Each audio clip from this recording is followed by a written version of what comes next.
Welcome to the WheresSpot Reinvention Zoom meetup. This week's a little bit different than the weeks in the past in that it's not about COVID-19. It's not about how we get back to work. This is about what happens after COVID-19. What's the community look like? What does advertising and advertising production look like after this is all over? Is it with social distancing, does it ever go back to the way it was before? Do advertising agencies, does everybody working from home, do sets look completely different? What does it look like? Is there some opportunity in that, since there will be changes? Does that change a little bit how we, the WheresSpot community, do our work? Are there new opportunities? Are there new types of companies that might come into existence because of this? I'm recording this. When you see it, you'll see that we cut in a little bit late to the conversation because technically I hadn't done some of these things before. There's also a poll that was done in the middle of the Zoom meeting that we did, and that somehow does not get recorded, does not come onto screen. So you'll hear about the poll, but you won't see the results. So moving on, let me talk about me. I'm Michael Port, a co-founder of WheresSpot. And I also have another company that's my day job called The Field, which is a hybrid agency production post company. Since the COVID-19 lockdown, it's been very quiet, but I have 3 audio studios and 4 or 5 edit rooms. What's that going to look like in the future? Are people going to come to my office anymore? It's a big question for me. Perry Schaefer, the co-founder of WheresSpot, it also has a day job. Schaefer Rogers is his repping firm. He reps directors and post companies, and he also is looking at what his companies are. What's happening to the companies he reps? So what's going to happen to them? Will they change? This conversation, as I said before, is not about the coronavirus. There are changes happening in the advertising production community that have been happening really for the past 10 years. But with COVID-19, there's an accelerant for the changes that have been happening in our business model. So it's not about COVID-19, but COVID-19 is the thing that has come up that has really forced us to think about what the future is going to be. So we're calling this one Reinventing Advertising and Production for the Post-COVID Era. What does the advertising agencies look like? And as I said before, how do these post-COVID changes affect production and post companies? The trends that are already happening, but again, have been accelerated. Their dollars have been moving out of broadcast and into digital forms. That has already changed the way we do our work. It's already added a lot of deliverables to what we do. And the dollars haven't grown. In fact, I think they've gone down. Also, in-house production and post have been growing. You've got just a couple off the top of my head. We're at WPP. You've got Hogarth or Gramercy, whatever it's being called these days. That's a big operation. I think they have 25 edit rooms and something like 7 mix rooms. And they have a big, huge open space with maybe 30 seats for 3D and graphics. Is anybody going back to work there? Who knows? Also, there's Publicis who purchased Harbor Pictures, which is a big New York-based post company. So there are big changes happening. So without further ado, I'm going to cut now to the conversation, which is going to be into the middle of Perry Schaefer's comments, and then we're going to move on with the conversation. Thanks very much. Next month or 2 or 6 or 9 for a company like ours, I don't know. I mean, yeah, we have one client who's I think especially well suited to this just because of how they're built, big staff. Not really a director-driven production company, so it's unusual, and they, can really produce a lot of content. Very different kind of company. We have a tabletop company that's really strong and great, and they have a plan to open in the next couple of weeks. Fortunately, they're north of New York, so there's like regions here, and there's a dashboard, and they've got 5 out of the 7 things. And because it's tabletop, we are optimistic we'll be able to do business with them. But in terms of what I call regular, normal live action, I know people are talking every day about different countries, et cetera. And as Corey's on this call has said, yeah, that's great in theory, but when you really start drilling down to a particular use case, it's oftentimes more complicated. And in terms of the advertisers, yeah, I know people want stuff. I talked to a friend who's a producer, a client of theirs has, quote, one pharma client has, quote, 27 videos they want to make, like they're stacked up and ready to go. Okay, let's see what that brings to the universe that I really work in. Just saw an email an hour ago, a big pharma job from McCann, stopped in its tracks. The producer thought he was bidding it out. Now it's like, we're holding it till the next quarter. So if we had real overhead, I'd be super concerned about it.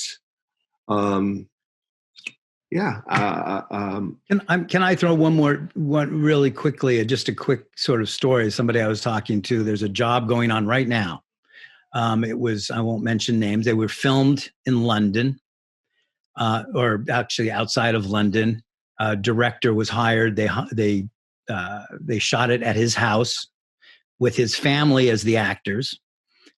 Looks great, supposedly. I haven't seen the footage, but somebody else did. And it's being edited through Hogarth or through Gramercy. And the editor was shipped a computer that had access to their networks, and they're working from home.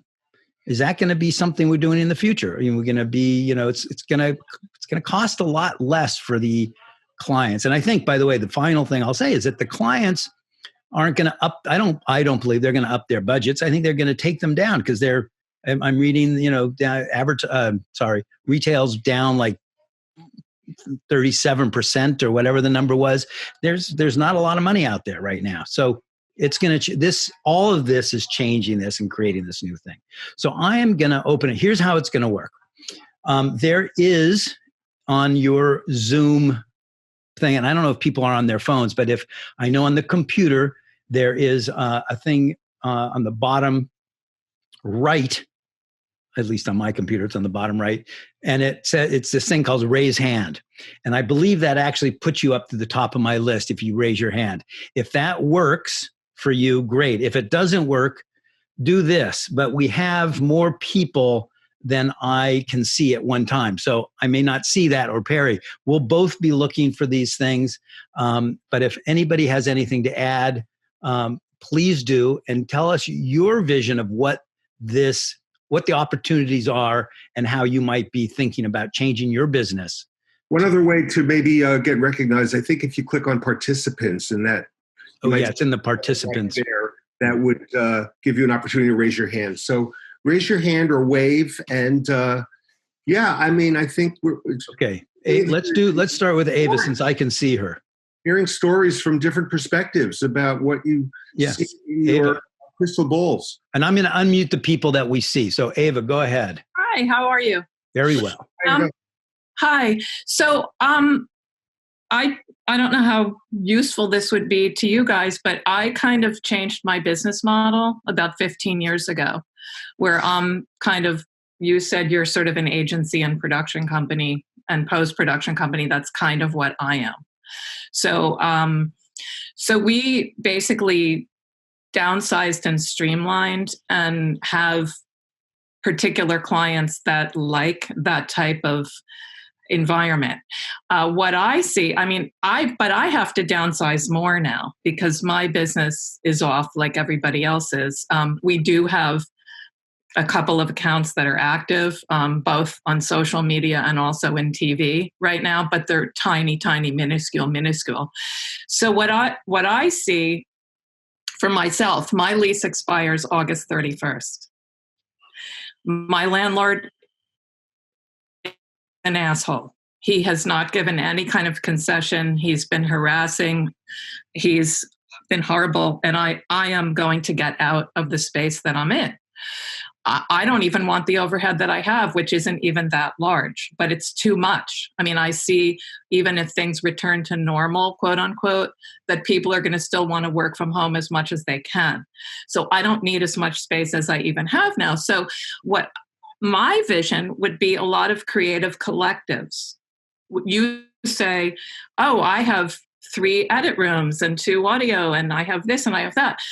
Well, what if smaller companies band together and instead of like going to a WeWork, which is going to be like horrifying and we won't be able to social distance at a place like that, instead of all of us as separate, entities, maybe we're not all separate planets. Maybe we're in the same solar system, and maybe we can find a way that that the type of work I do wouldn't be competitive to maybe the type of work you do, but I might be able to use some of your, if I'm on your premises and I'm renting like 2 offices from you in an edit room or whatever it is. I think that's a great idea. Maybe it's a way that we can have collectives of people that are helping each other in a non-competitive fashion so that we can, maybe you can use, some of my brain trust, because I'm in a different industry. I'm in the direct response and digital industry. I'm not really in the brand world anymore, but maybe there's a way that you can learn from me. And I love that. And I'm going to cut you off because I'm going to try to get everybody it, but that's a great idea. That's my idea, that we can share resources perhaps and 1 + 1 can equal 5.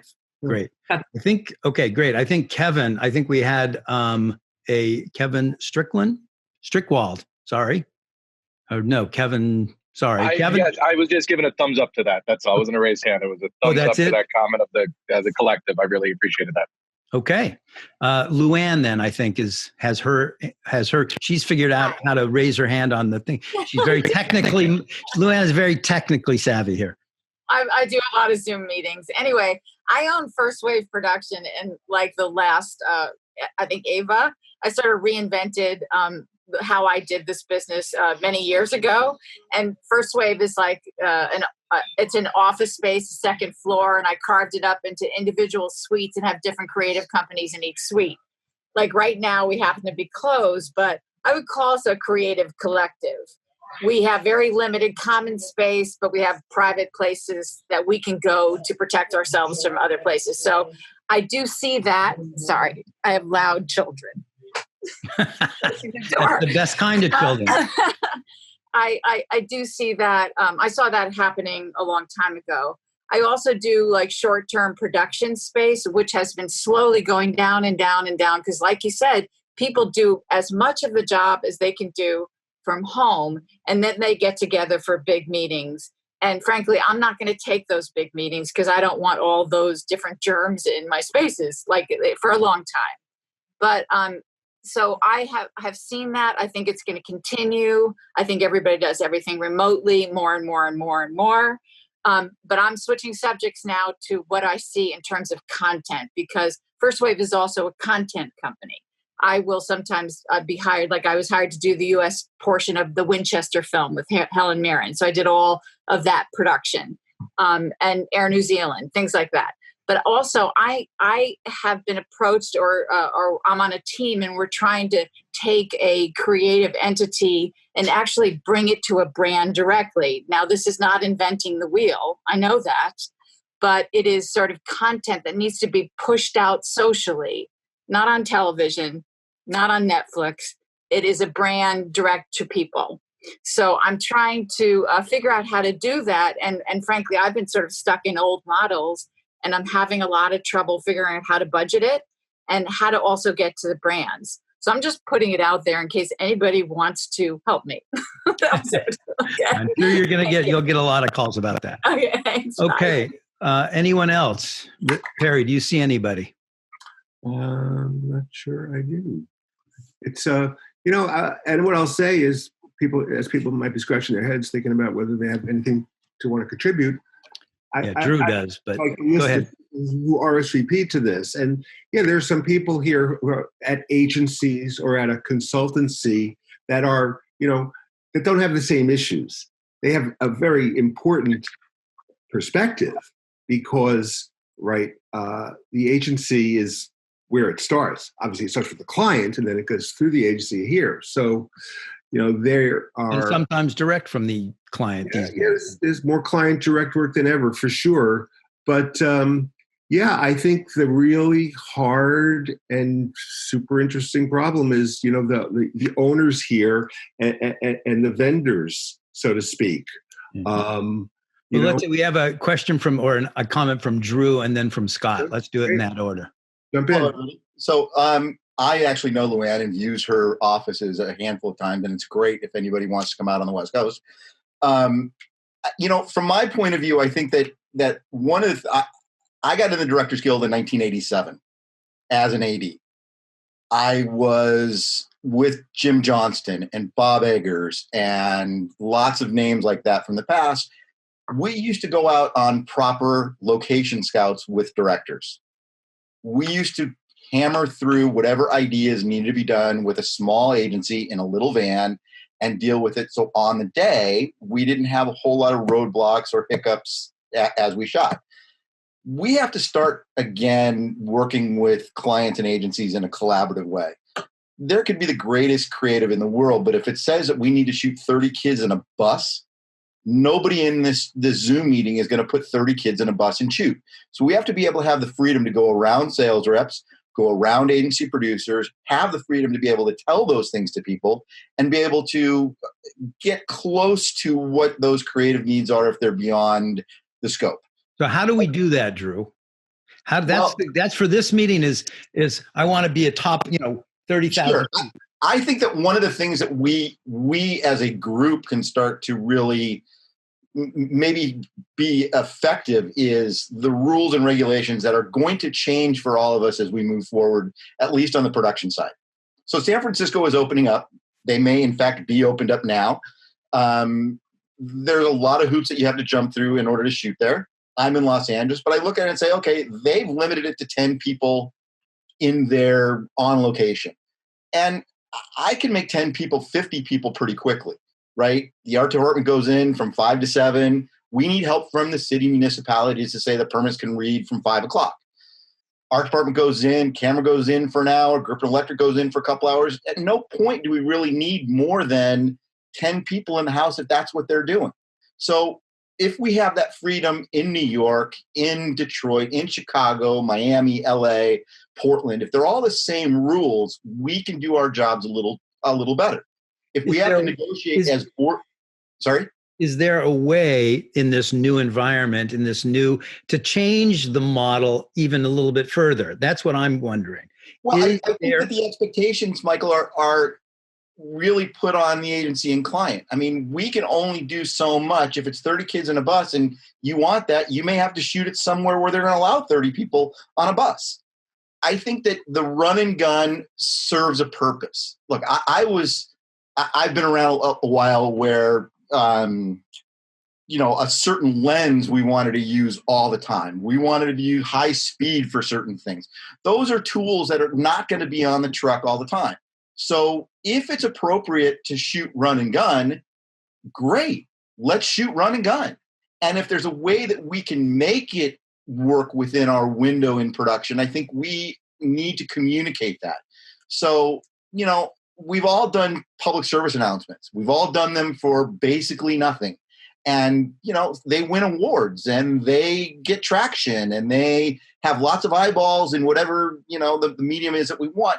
That's only 5 people that shoot that, right? You do it on a weekend, you get a camera for free, you and your buddies go out and you make movies. There's no difference to what we do there than a Super Bowl ad. It may be bigger, but the 5 people can shoot an awful lot of that. And I think we have to, like the change from film to digital, everybody wanted to pull their hair out, man. What are we going to do?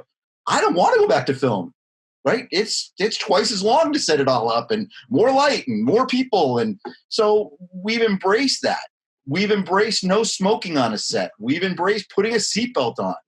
So I think we have to look at that and say to ourselves, even within this room of Zoom, there are 4, 5, 6 people that have their hands on their face, which we're told we shouldn't be doing.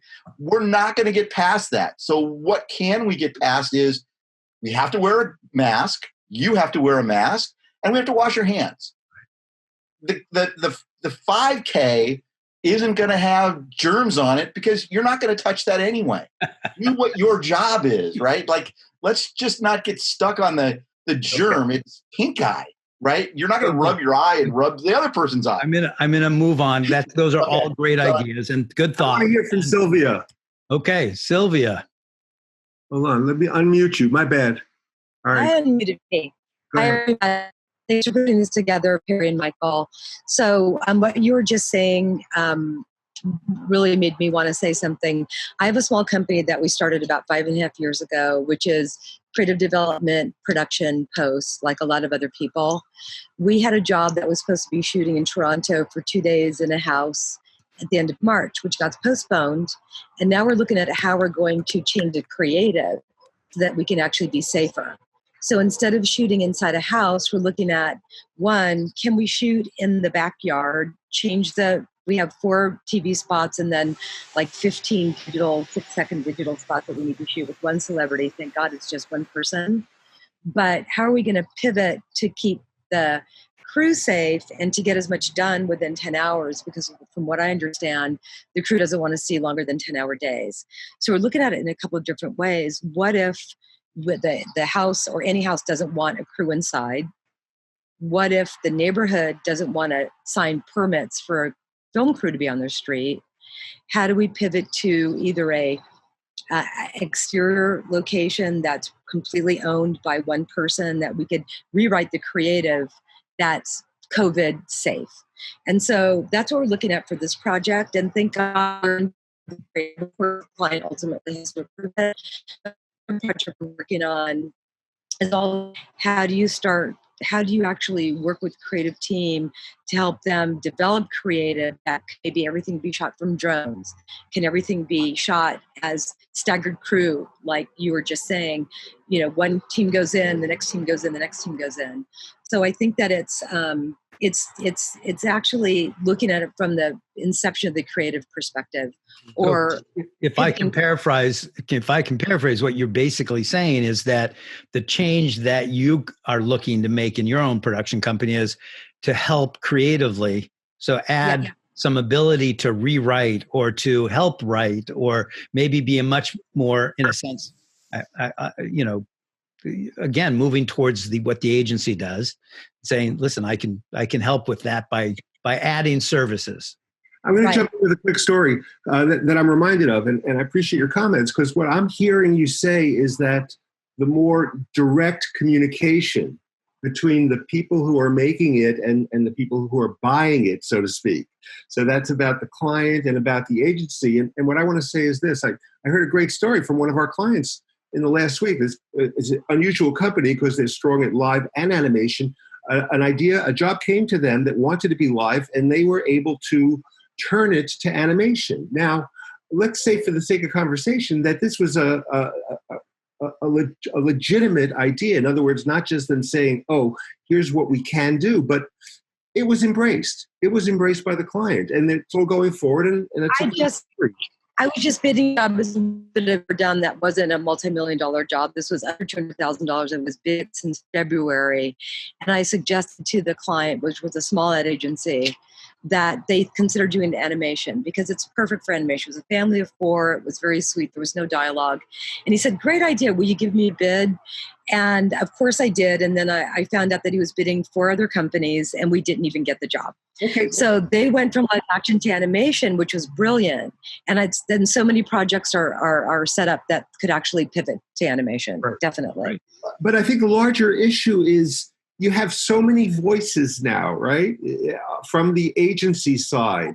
And there's so often testing, right? And a buy-in to, well, it's got to be this because this is what we have bought into and have been working on. So I see difficulties with, the kind of fluid thing that would help Right. More stuff made. The idea that someone brought up of 30 kids in a school bus, of course, won't be creative anywhere in the near future anyway. So it's looking at how do you create content that's engaging, that you can shoot safely. And I think that's where it really starts. Yeah. I want to call on Aaron. Aaron's an owner, been doing it a long time. I have to find you, though, so I can unmute you. Oh, you're not muted. Aaron, weigh in here. Yeah, hey, Perry and Michael, thank you for making this happen. I'm Ron Lobel. I own a company called Element in Boston, and I wanted to just share something we're doing right now, might provide value to others. We have all our directors have actually created almost like location casting and pictures and a book of what their home and their family is like. And so we're kind of directors in place, and we're actually working with an agency where one of our directors is collaborating with the agency and leveraging four other directors on our roster to execute concepts with the client. And again, we haven't shot it yet, but the idea is that we would have one kind of DP overseeing everyone shooting it on their own, and one director as the voice to work with the agency, but leveraging other directors that get it. So we'll see. I think it could be a fun way to do it. I don't know if it's very scalable, but anyways, just wanted to share that. Thank you. And we see examples of that too with our clients, and we see, we hear and see anecdotally stuff, every day getting made by, and crazy briefs, people looking for like an influencer who lives with a DP in the fashion space. Good luck finding that, but anything's possible. But again, I think it comes back into how much flexibility is there, because so often, there's, and I don't know, because I'm not on the agency side, how stuff gets figured out about what we're going to make, right? There's a strategy piece, and there's a research piece, and then there's a team, and they come up with, whatever they come up with that may or may not fit the moment we're living in. And I actually spoke to an account executive who works on 1 million brands for a very big advertiser, and it sounded like she was struggling to, this was a couple of months ago, but I'm not sure it's changed fundamentally. She was struggling with creative teams who were having a hard time, reverse engineering their ideas to the moment we're in. I don't know. At that point, Perry, one of the things that we've been able to do, and Element's been around for 21 years. So, but I'd say for the last 10 years, our post-production and production have really collaborated with each other and with our partners or the agencies, and I think that there is much more, and this is the exciting part of kind of the silver lining in this, is I think that in Europe, everything's much more collaborative from the agency through the delivery. And I think it's we're feeling that way it's become more out of necessity. Like, what can the creative be versus what the creative has to be? But you're right, it has to ladder up to strategy, and it has to, everybody really needs to understand the briefs and Is it a smaller agency you're working with in this model, or say it again? This idea that you have that you're working on, is it a smaller agency and or client? Yeah, it's a large in-house agency, but we've also done this exact thing with a big agency. So it's great. So is there any way that you can, if you look at this and say this may be the future, because this may be going on for a long time, is there a way that you would necessarily need to change your business model at all? Or is it just, no, it's the business model as it was? It's just, and for production, it's a little bit easier because you didn't need to have a huge office. I mean, I don't know yours office, but you didn't need a lot of physical space. Producing is like a phone and a desk, but is there any change in your business, a way you're doing business that this thing is? Yeah, so because we're production post, we do have a large office and a post infrastructure. But we were lucky. We invested in for almost work, for, like a quality of life. We've helped have all the editors be able to be remote. So by the end of last year, we were fully remote when people wanted to or needed to. That's paid off because now they're all remote. But we do have a big infrastructure, and so it'll be interesting to see, whether with the budgets being what they are, if our model is sustainable. But I'm cautiously optimistic. I think that the need for content is going to continue to be there, and being able to be creative and collaborative. You what? That's not changing. The need is still there. It's bigger than ever, I think. Yeah, it's bigger than ever. Great. That's interesting. Who else is next, Perry? Margina. Yeah, Martina's in the makeup business, and which is interesting. Like, speak to that. How's that work? I need to be there. I am. Okay. Hi, guys. I'm also a consultant. I've been consulting for the last 15 years, and I've been in the makeup space. I'm in my 25th year. And I've been seeing a lot of the briefings that have been coming out, and it's apparent that people aren't talking to your makeup and hair people before they're putting together these briefings. Yes, we're the ones in front of talent, but we're not high risk. High risk is actually dentists, hygienists, and anesthesiologists. Those are actually the ones that are at 99. Makeup and hair are actually in the 59 to 62 range, according to OSHA. So we're not as high risk as you might think that we are. And we are able to work safely. We have been working safely for a long time before COVID. We have had to assume that people have had disease forever. Anytime we work on someone, we have to assume that they have possibly herpes, impetigo, HIV, Hep B, C, etc. So we've had to work in a safe manner forever. There's just another added layer. That's all. I know people that are working right now safely. They're not infecting people and they're not getting infected. So it's possible. It's very possible. And I've been looking at what's been going on in Asia, because, they have experience with SARS and Ebola before this. And we could learn a lot from them. They're basically gone back to business as usual. They're still wearing masks, but their schools are open, their studios are open. They're not having small people, small amounts of crew on sets, but they're being sanitary and wearing masks. So I think there's something to be said to all of that. That's something we can learn from in the future. And lastly, I'd like to say, I hope that this isn't a repeat of 2009, where people get so desperate to work that we end up doing our industry a disservice. I hate to say this. I'm the naysayer of the group. I think that people have short memories. They do. People have short memories and they're not very patient. I'm dealing with a couple people right now. They're not very patient and they just want what they want. And if you are you name it, it can be a cameraman, it can be a grip, it can be anything. It can be an editor, and you haven't worked for a while and you get a job offer and you get a job opportunity, you're going to go do it. And after 3 months of doing it, the masks will start coming down, and I think you're right. In the makeup world, you've been doing it safely for a long time. Yes, right.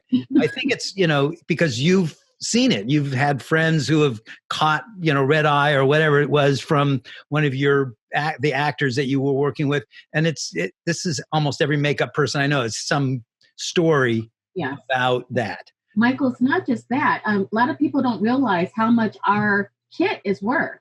We have as much invested sometimes as much as camera does.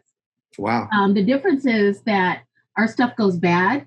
If someone infects it, we have to replace it.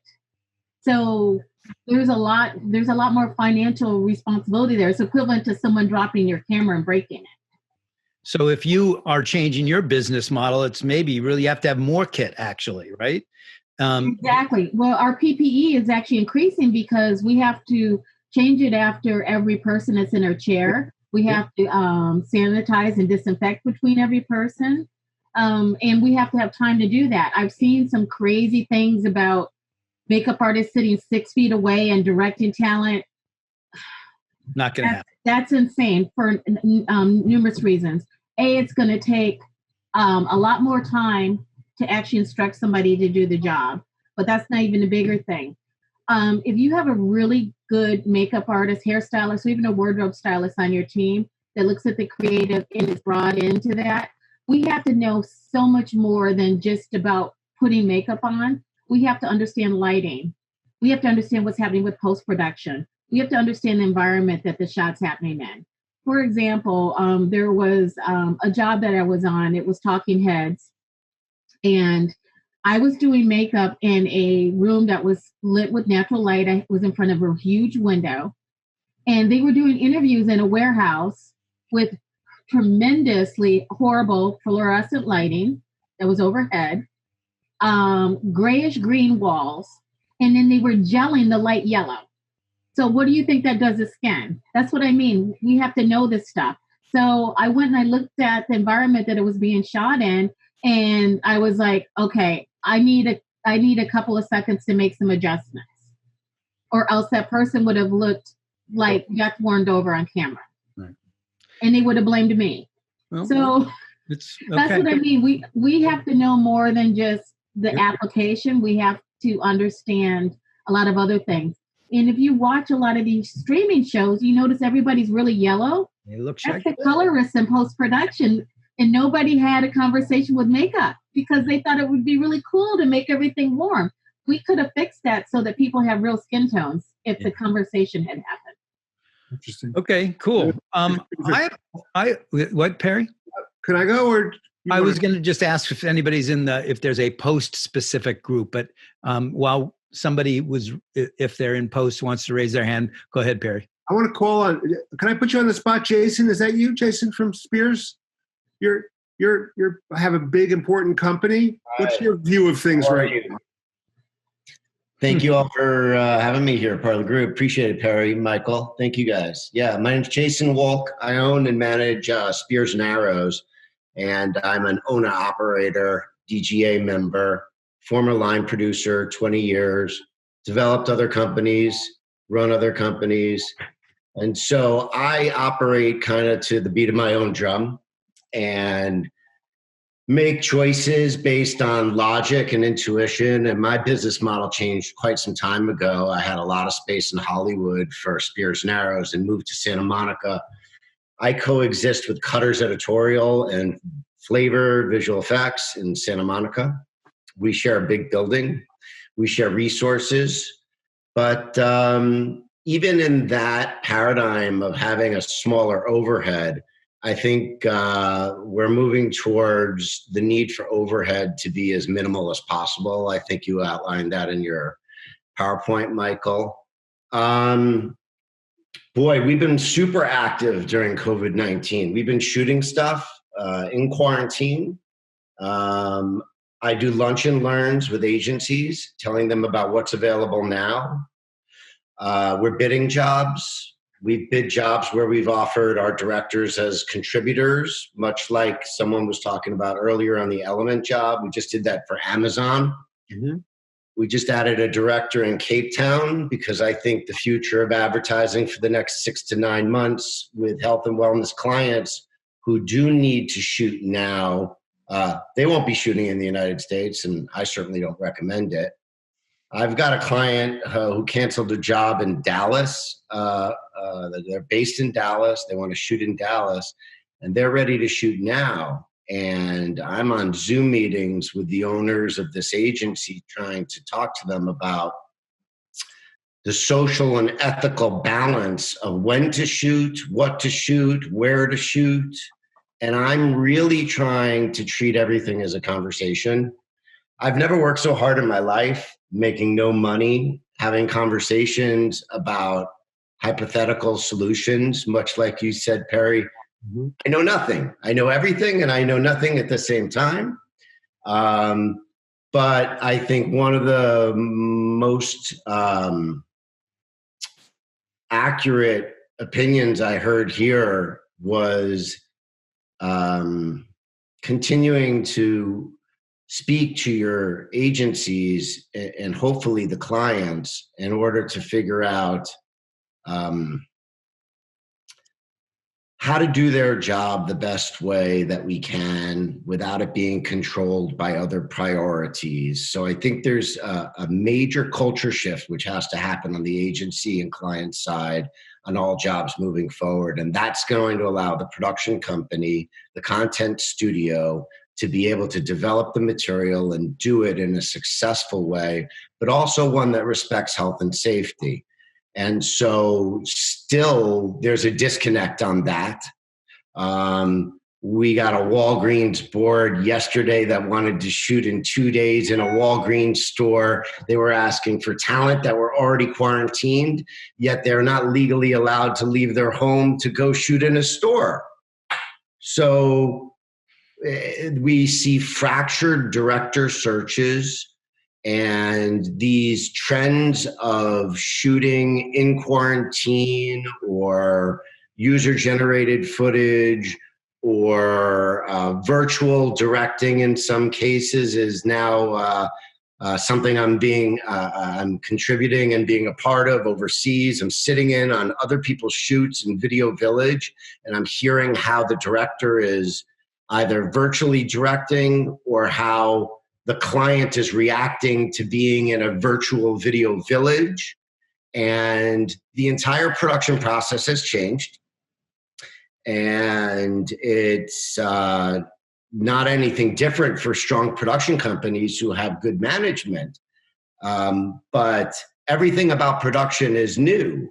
And so in summary, I would just say that I'm finding that it's best to look upon the people that we've already worked with, because if we're going to be doing something new, it's best to do it with people you already trust and they trust you, and try to permeate and get clients on Zoom calls and literally put them in the scrum in the middle of it.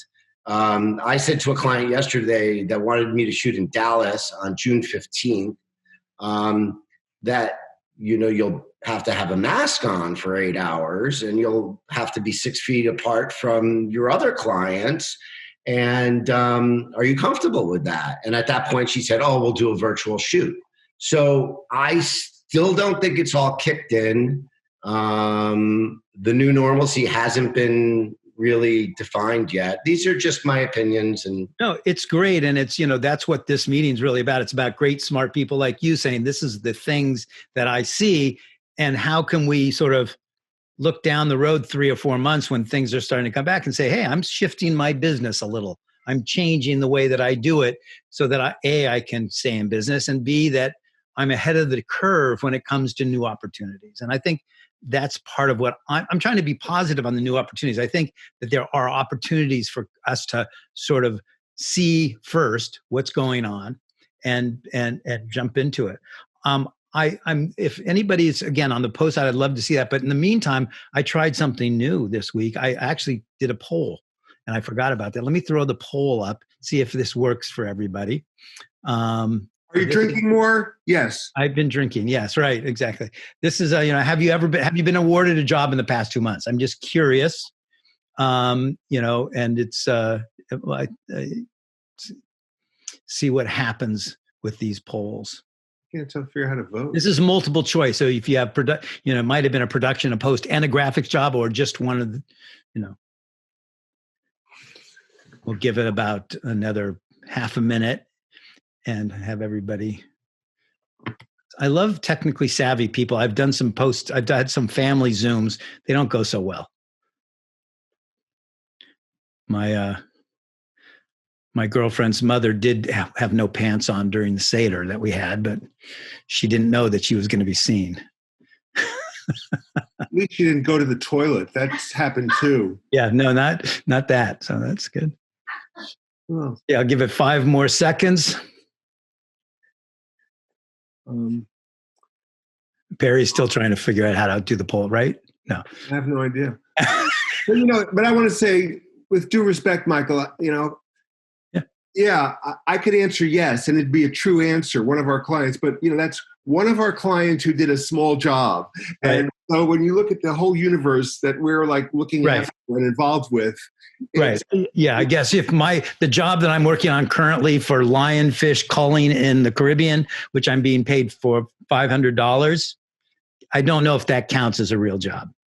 Anyway, here are our answers. So 21 out of the 37 people who answered, who participated, which is a lot, did a production job. That's pretty good. And some post, very little. That's funny. I expected this to be completely different. I expected this to be mostly graphics and a little bit of post and almost no production. It's completely different. That's interesting. And I have one more. I'm going to it says share results. Oh, no, we did that. Okay, now I'm going to close that. And I'm going to do another one. How do I do the other one? Were there two? No. Let's see. Oh, here it is. Poll 2. I'm sorry. I haven't done this before. This is a harder one.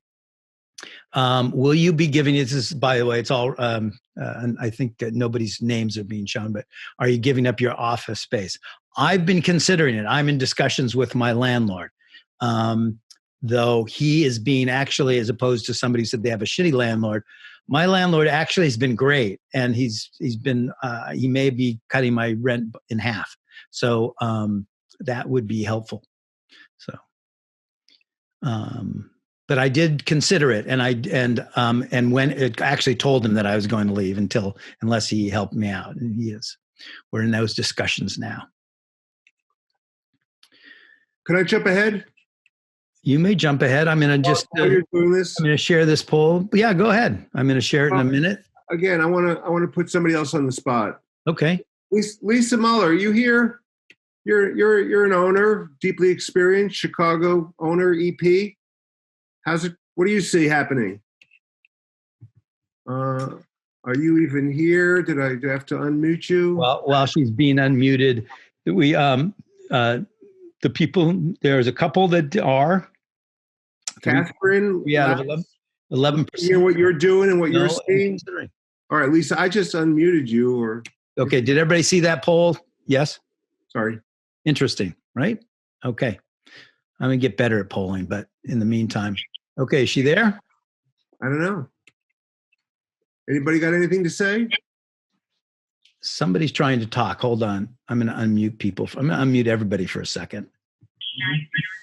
Is somebody trying to talk? No, they're on a phone call. That's why. Okay. Mute everybody again. Okay. So everybody's muted again, including you, Barry. Sorry about that. Okay. We got a guess? There you go. I have a 3 o'clock anyway. But yeah, we've got, I think, one new message I have. Okay. Hold on. Okay. Roger B. Roger B, get in here. There he is. Okay, hold on, Roger. Let me unmute you. Hold on, Roger. They don't make this easy, the Roger B. Can you unmute him? He is unmuted. Okay. Go, Roger. Hi, everybody. Hope everybody's well and your families. I have a unique position that I've been put into. I've been doing production service for over 16 years. I've been based out of New York, Miami, LA. I'm also a live producer in Mexico. I'm Mexican American, if you want to call it that. I'm stuck in Mexico right now, and I was awarded a job a month ago before the coronavirus tragedy here. And we're just waiting for a couple of locations to open up to shoot. The spot is for an LA company, and it's a big pharma job. And I find out right now that once it opens up, they're not sending anybody, that I'm going to be the one, because I work, I have line produced in LA, in New York, Miami, and Mexico. So now they're putting all the responsibility on me. And I just got the news a couple of days ago, which, I'm not used to working without an executive producer or an agency or a client. And I am not sure. I'll do it because back in my previous lifetime, I was an agency producer, so I understand the dynamics, agency, client, and production company. But this is a new task that that nobody is coming except me and the director and the EP. So I just want to throw that out. Any ideas, or what would you do in my place? Interesting. Yeah, that's taking over all the responsibility, with no additional pay, of course, I'm sure. Yeah. And obviously we'll have all the streaming set up and all of that, so all the participants can watch it from abroad and whatever. I think that's one of the opportunities. One of the opportunities to be able to do the work. In some of the shoots I've been on in the past, you might have 3 people from the client and 4 or 5 people from the agency. And I think that's ending. I think that's not going to be happening. It's much more cost efficient for them, and they're always complaining about money. So this is a good change. I think that makes an opportunity for us to take that responsibility and put it on ourselves. I think we do a better job actually when we're given it, rather than when we have to pull it from them, right? I think that's fewer people. And I understand the politics also, because, like I said, I was an agency producer once, and I understand that completely. And as a line producer, I have a good mixture of handling the client and the agency, but this is total responsibility on me and the director. It's a lot of responsibility. Yeah. I talked to somebody who's in the midst of building a stage, and this brings up this notion of the virtual stages, the virtual sets, the virtual. And I'm sorry, I don't remember the name of this thing, but they could either be. It's basically a big television set that replaces. They shot The Mandalorian this way, and I think some of you production people will know the names of these things. But it's big, huge LED wall. The LED wall, which with the new technology looks pretty damn good. And in addition to putting any background you want, any location you want, you can also build a 3D environment and manipulate. As you move the camera, it moves with you. So it looks great. And I wonder if anybody's being asked about this in terms of saying, instead of going to travel with a slew of people, which is expensive, how about, shooting in front of these big LED? And it's a lot easier to do that than green screen, because green screen then has all the compositing costs and the lighting of the materials that have to match the backgrounds. Here, the light actually does reflect upon the foreground object. So is anybody getting asked about that, or has anybody done that?